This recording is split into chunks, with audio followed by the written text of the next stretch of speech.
So what if the key to forgiving something that feels unforgivable or moving those mountains in your own life wasn't about trying harder, but about letting go? Well, today's readings for November 10th, the memorial of St. Leo the Great, they really dive into this incredible idea, connecting God's total knowledge of us with our own capacity for, well, a really radical kind of faith. Everything we're going to talk about today really starts right here with this line from Psalm 139. It's this core idea that we are completely, intimately known by God.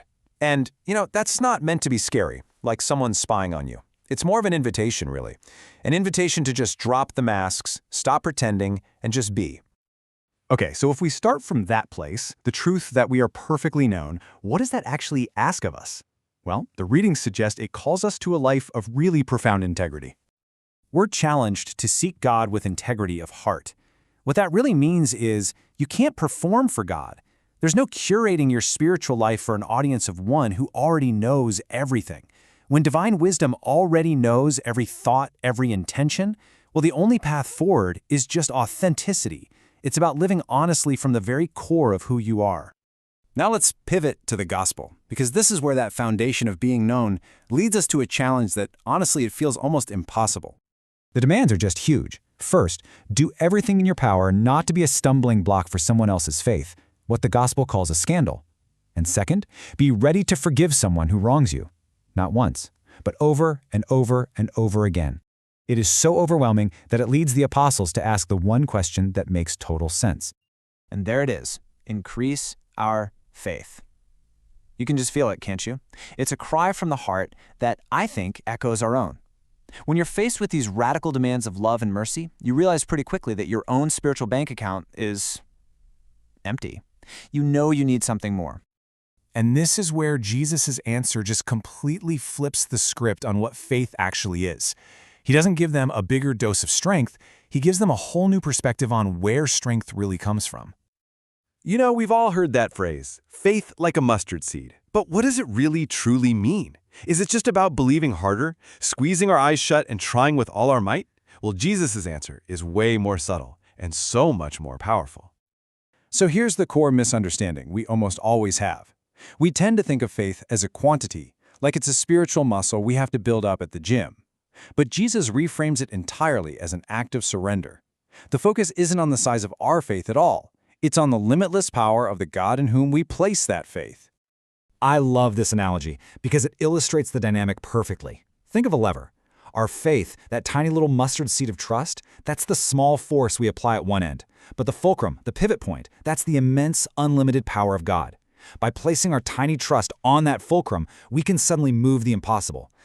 Uprooting those deep-seated habits, fears, and wounds that feel like unmovable trees in our lives. So how do we connect all this? We've got God's knowledge, the call to forgive, this need for faith as surrender. What's the unifying thread here? Well, it's a spiritual practice, a virtue, that the saints simply called watchfulness. So, what does it even mean to guard our hearts? It really just means practicing vigilance over our inner world. It's about being attentive to our thoughts, our intentions, knowing that this inner space is where we live and move in the presence of God. And if you dig into the original languages, it gets even cooler.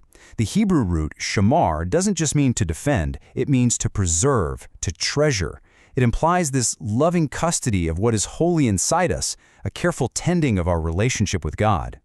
Then you jump to the New Testament, and St. Paul uses this powerful Greek military term, fruero. It literally means to protect with a garrison of soldiers. He says the peace of God will do this for us.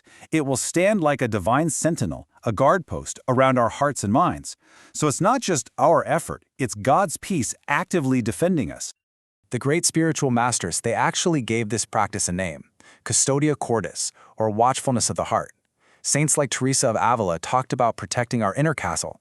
It's this constant, gentle awareness that we live and move before the eyes of a loving God. Okay, so this is more than just beautiful theology, right? The real question is, how do we apply this? How does faith, forgiveness, and this idea of watchfulness actually change the way we live today? It's really fitting that on the same day we get these readings, we remember St. Leo the Great. He was a man who lived this watchfulness, guarding the truth of the faith with real courage and clarity. He's such a powerful example of what this vigilance looks like in action. So this brings us to a final, really practical question for you. Thinking about Jesus' warning, where can you, today, make a conscious choice to build someone up instead of causing them to stumble? Maybe in a conversation, an email, a post on social media. This is what it means to guard not only our own heart, but the hearts of others too. So let's end with this simple prayer that just captures the essence of today's readings. It's a call for a faith that is alive, that is steadfast, and that is rich in mercy. A faith not built on our own strength, but surrendered to the one who can move mountains. Thanks so much for joining me to explore these powerful ideas.